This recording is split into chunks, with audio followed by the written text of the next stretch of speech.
Olá, tudo bem? A partir deste momento iniciamos mais uma exposição doutrinária da Casa Espírita Fraternidade. Devido ao momento de pandemia, ainda estamos, por normas e diretrizes sanitárias, obedecendo ao distanciamento social. Então, tudo que hoje vamos ter a oportunidade de aprender e de refletir estará sendo, já a partir deste momento, disponibilizado nas redes sociais de nossa Casa Espírita. Como é de costume, iniciaremos, no primeiro momento, com nossas preces e irradiações, e depois, sendo costumeiramente, iniciado o momento doutrinário, o momento de estudo, de reflexão através da exposição. Então, pedimos neste momento a todos os irmãos que já nos assistem, que possam, por gentileza, nos auxiliarem através de uma emanação de amor, de carinho, de fraternidade, que provém de nossos corações, em forma de irradiação, e é levada através de nossos pensamentos a todos os nossos irmãos que necessitam. Assim são nossas preces e irradiações. Assim elas acontecem. Todos nós podemos ofertar esse momento de carinho, de fraternidade, a um irmão nosso que esteja com dificuldades, quiçá, maiores do que as nossas. Então, a partir deste momento, convidamos a todos aqueles que desejarem a respirar fundo, a estarem confortavelmente em seus lares e, se possível e assim desejarem, fecharem seus olhos para que nós possamos iniciar a irradiação de hoje. Pai de misericórdia, a Ti estamos agradecidos por mais um momento que nos permite estar junto desta doutrina, vibrando por nós e por nossos irmãos de caminhada. Rogamos a Ti, Pai bondoso, que possas, nesses momentos tão difíceis pelos quais passam a humanidade como um todo, permitir que em nós resida sempre a fé, mas também a esperança, a resignação, para que assim possamos promover o apacentar de corações e de mentes em momentos tão atribulados que nosso amado planeta está passando. Pai, pedimos por nossas dificuldades, por tudo que estejamos sofrendo e que talvez nesses momentos nos cause desequilíbrio, desalento, nos faça perder o ânimo por vezes. Pedimos por nós, Pai, para que tenhamos força, para que continuemos a caminhar e a acreditar. Sabemos que nunca nos faltará Tua misericórdia, Tua piedade, Tua compaixão. E por isso também pedimos por aqueles dentre nós que também possam estar em dificuldade física ou espiritual, e muitas vezes, Pai, com um fardo bem maior do que o nosso para carregar. Lembramos, dentre esses irmãos, aqueles que estão nos hospitais, nos leitos convencionais, de UTIs, de CTIs, nas salas de cirurgia, ou talvez até mesmo aprisionados nos próprios leitos de seus lares, com alguma enfermidade física ou espiritual. Da mesma forma, buscamos em nossa mente aqueles irmãos que se encontram aprisionados por serem infratores na terra das leis dos homens e talvez consequentemente também das tuas. Menores ou maiores infratores que sejam visitados por Tua misericórdia, Pai, como sempre o são, temos certeza, em mais este momento. Pedimos por aqueles irmãos que estão nos asilos, nos orfanatos, nas casas de passagem, aqueles que peregrinam pelas ruas, que muitas vezes enfrentam o frio, a chuva, a falta de abrigo, a falta de alimento, do corpo, do espírito, mas nunca, nunca experimentarão o desamparo desse Pai misericordioso que és. Pedimos, Pai, por todos nós, que necessitamos de Tua luz, de Teu amparo, da força que provém de Ti, nosso Criador, incessante Criador do Universo e de tudo que nele existe. Olha por nós, Pai querido.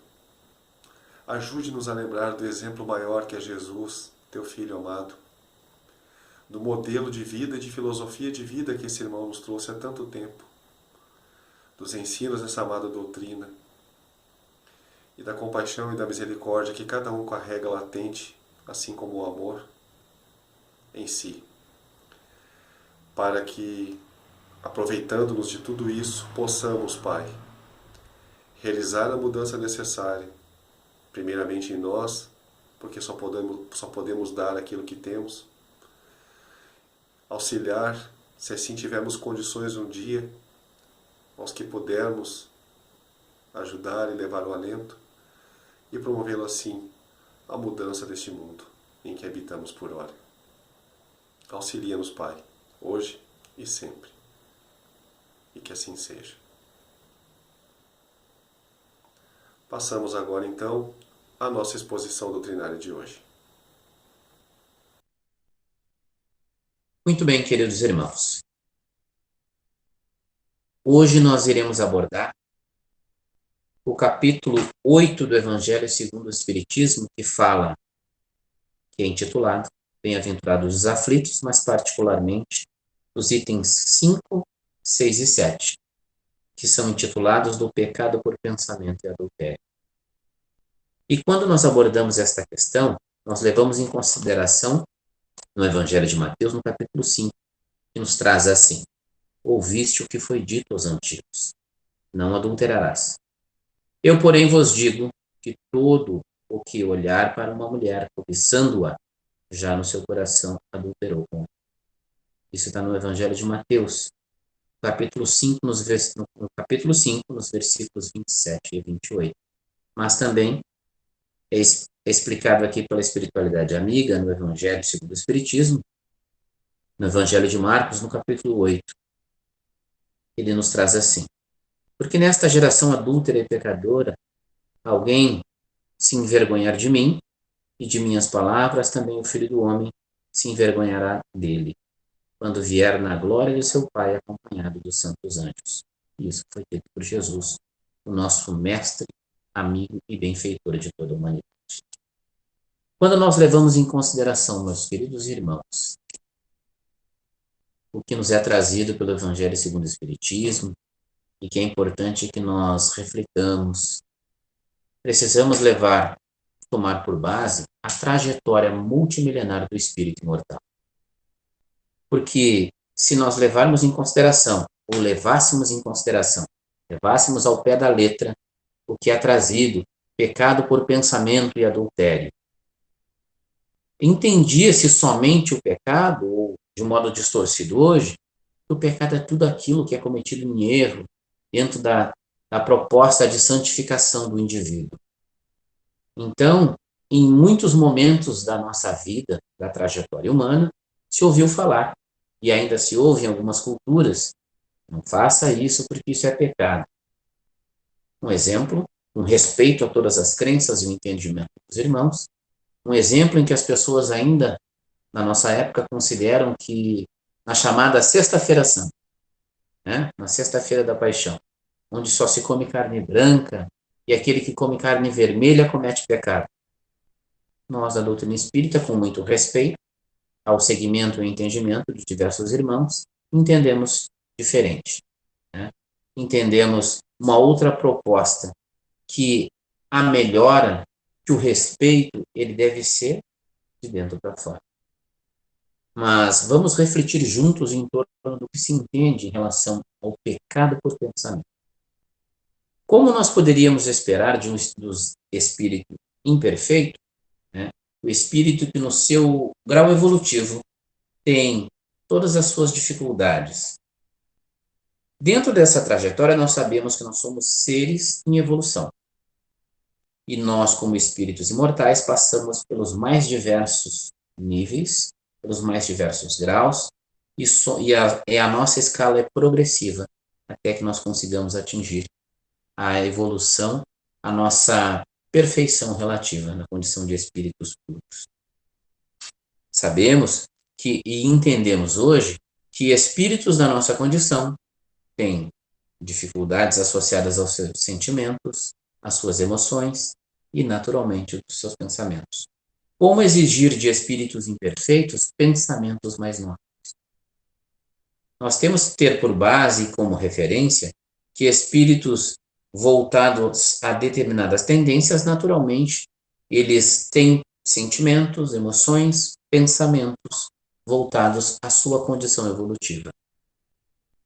Mas nós precisamos levar em consideração que a nossa trajetória é progressiva, que o espírito na condição primitiva de hoje é o homem civilizado de amanhã, que o homem embrutecido de hoje será o homem civilizado e moralizado de amanhã, através da evangelização, através da lapidação, das dificuldades que se dão pelas experiências encarnatórias. O espírito humano, ele passa dentro deste processo do instinto à razão. Porque quando na condição de espíritos ainda muito primitivos, aqueles recém-saídos das mãos do Criador, nós éramos de modo compulsório e por conta da nossa necessidade, conduzidos pela ganga do instinto. E isso é aceitável e compreensível. E temos ainda no nosso comportamento e, consequentemente, nos nossos pensamentos, nós encontramos ainda muitos de nós escravizados às suas paixões, que são heranças da nossa condição primitivista. Então, como nós vamos exigir que determinado indivíduo tenha comportamentos sublimados, sendo um espírito imperfeito? Então, nós precisamos levar em consideração que nesta trajetória evolutiva, o espírito, naturalmente, ele vai expressar, ele vai externar aquilo que traz no seu coração. Ele vai trazer tudo aquilo que diz respeito à sua condição evolutiva.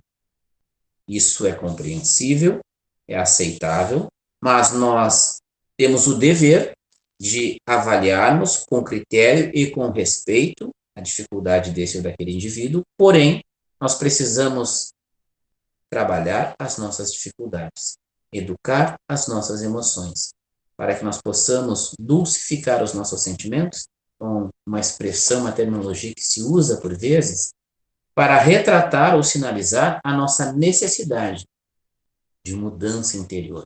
Se fala tanto em reforma íntima, mas como é que nós podemos trabalhar essas dificuldades que dizem respeito à nossa condição evolutiva se nós não tivermos consciência do que realmente somos?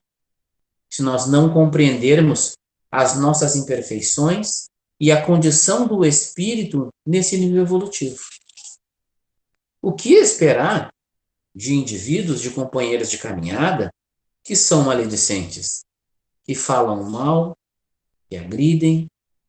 Se eles ainda têm esta necessidade, se eles ainda se expressam dessa forma, é porque ainda veem desta forma a vida, de um modo geral.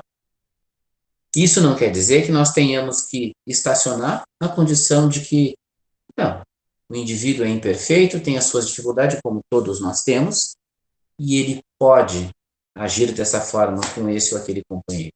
A exemplo da corrupção, que é um tema da hora, como se diz. Nós compreendemos, aceitamos, por conta de sabermos que somos imperfeitos e trazemos essas dificuldades. Mas nós temos o dever de trabalharmos em nós esta mudança. E quando sinalizarmos a dificuldade desse ou daquele companheiro, que seja na intenção de construir, de reconstruir, de fazer, de refazer, porque todos nós somos responsáveis por esta transformação. Nós não podemos exigir dos companheiros aquilo que nós também não temos. Mas nós temos uma responsabilidade com a nossa melhora. Se nós quisermos entender e nos posicionarmos como aqueles que têm uma missão, nós temos uma missão. E a primeira delas é o nosso compromisso acertado no plano espiritual, quando na proposta de reajustamento através da reencarnação. É a proposta da nossa melhora interior. Essa é a nossa primeira missão. Porque quando no plano espiritual e nos conscientizamos dos nossos erros, das nossas imperfeições, dos nossos equívocos, das escolhas infelizes, nós imploramos novas oportunidades. Muito mais que pedirmos, nós imploramos novas oportunidades. E já conscientes no plano espiritual, ainda participando do planejamento das encarnações, nós pedimos, aliás, imploramos a espiritualidade benfeitora, responsável por esta tarefa, nós imploramos que tivéssemos a oportunidade de viver estas provas, de espiar as nossas faltas, os nossos erros, as nossas imperfeições, para que nós pudéssemos avançar no nível evolutivo. Então, entendendo dessa forma, nós naturalmente abordamos aqui a trajetória evolutiva, a trajetória multimilenar do espírito. Então, como é que nós vamos exigir de determinados companheiros que tenham pensamentos sublimados se são espíritos em dificuldade como nós? Imperfeitos, maledicentes, truculentos, espíritos recém-saídos há poucos milênios, recém-saídos da condição de homem primitivo, recém que nós transpomos a condição de instinto e agora, fazendo uso da razão, estamos buscando avançar da razão e trabalharmos mais as nossas emoções e os nossos sentimentos. Como lidar com tudo isso? Nós precisamos, naturalmente, nos conscientizarmos do que realmente somos e o que estamos fazendo. A Terra é uma escola a nós, espíritos imperfeitos. E essa escola nos acolhe e nos oferece aquilo que é necessário para o nosso progresso. Nem mais, nem menos. Exatamente o que nós precisamos. Então, compreendendo isso, nós vamos observar que nas nossas relações nós nos atritamos e nesses atritos nós vamos nos moldando, nos lapidando e nos transformando. Nós não conseguimos ter sentimentos mais nobres, sentimentos de um amor pleno, determinadas virtudes, mas que elas estão em germe, e a cada dificuldade, a cada situação, elas vão se desenvolvendo.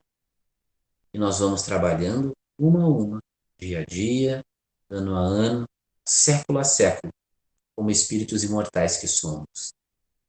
E naturalmente, quando nós vamos fazendo esta mudança interior, esta mudança de sentimentos, os nossos comportamentos são mudados. Os nossos sentimentos serão mudados. Então, como é que nós nos posicionaríamos com a radicalidade de entendermos que pecado por pensamento? Quem não peca por pensamento? Quem não pensa mal de alguém? Quem não julga? Quem não recrimina? Quem não acusa por pensamento? E o pensamento é a ação do espírito. O espírito não precisa de braços e pernas para naturalmente externar, ou para nós entendermos que para o espírito agir ele precisa de braços e pernas. A sua ação mental. E o pensamento, ele diz muito da nossa condição. Porque o pensamento é energia viva. E o pensamento nos vincula, nos une a muitos outros companheiros que pensam de modo semelhante a nós. Então, daí a importância de nós trabalharmos os nossos sentimentos, as nossas emoções, para que os nossos pensamentos, naturalmente, sejam melhores. Tentar mudarmos a nossa frequência mental. Tentar mudarmos os nossos comportamentos. Compreendermos que há muitas coisas na nossa vida, na nossa relação com os nossos companheiros de caminhada, na vida social, na família, no trabalho, na escola, que nós não conseguimos executar. Mas nós temos um roteiro divino. E o roteiro divino é o Evangelho de Jesus. Nós precisamos ter a consciência de que somos imperfeitos e que nem tudo nós conseguimos executar de modo pleno, porque nós não temos o amor pleno estabelecido dentro de nós. Nós estamos a caminho. Nós estamos trabalhando dia a dia cada uma das nossas imperfeições. Mas para isso, nós precisamos nos conscientizar de quais são os nossos porquês em relação à vida. O que realmente nós estamos fazendo? O que de útil nós estamos fazendo na nossa vida, na nossa relação com os nossos companheiros de caminhada? Porque lembremos o ensinamento do mestre à mulher adúltera, usando o mesmo tema, quando Jesus olha para a mulher e diz: olha a todos, atire a primeira pedra aquele que estiver sem pecado. Diante daqueles que a acusavam. E aí sim, aí ele diz a ela, onde estavam aqueles que te acusavam? Senhor, foram embora. Então observemos, e quem de nós se sente à vontade ou se sente no direito de apontar, de acusar, de cobrar essa ou aquela atitude de determinados companheiros? Aquele que estiver sem pecado ou sem erro, fugindo somente esse entendimento em relação a essa palavra pecado, aquele que nunca tem errado, já te deu a primeira pedra. Nós não conseguimos. Talvez a pedra seja muito mais pesada, a pedra que está na nossa mão, ou uma referência de um erro, de uma dificuldade nossa. Nós temos que ter consciência das nossas imperfeições e trabalharmos as nossas, e não dos nossos companheiros. Para que nós consigamos, na medida do nosso possível, na medida das nossas forças, sermos exemplos a esses que estão sob nossa responsabilidade, que por vezes são esses que se encontram hoje na condição de filhos, tutelados, quando nós na posição de liderança, seja na família, seja no trabalho, quando nós temos que dar o nosso testemunho de respeito, de fé, de equilíbrio, de paciência e nem sempre conseguimos. Então, o pecado por pensamento, ele tem como ser alterado, mudado, transformado a partir do momento que nós fizermos essa transformação moral, essa transformação interior. E o adultério, entenda-se aí, relacionado a todas as dificuldades que são próprias do homem, todas as imperfeições do ser humano, que todos nós trazemos, em proporções diferentes, mas equivalentes. Por isso estamos todos neste planeta de expiações e provas. Precisamos nos educar. E nos educando, educaremos os nossos sentimentos, iremos trabalhar as nossas imperfeições e desenvolveremos algumas virtudes que ainda não temos. Aprendamos a amar, aprendamos a respeitar os nossos companheiros de caminhada, aprendamos a nos respeitar e nos valorizar, para que nós não venhamos a nos arrepender de não termos cumprido aquilo que acertamos quando no planejamento encarnatório. Então, queridos irmãos, encaminhando nosso trabalho para o final, nós agradecemos a Deus que nos deu mais essa das muitas oportunidades que nós temos.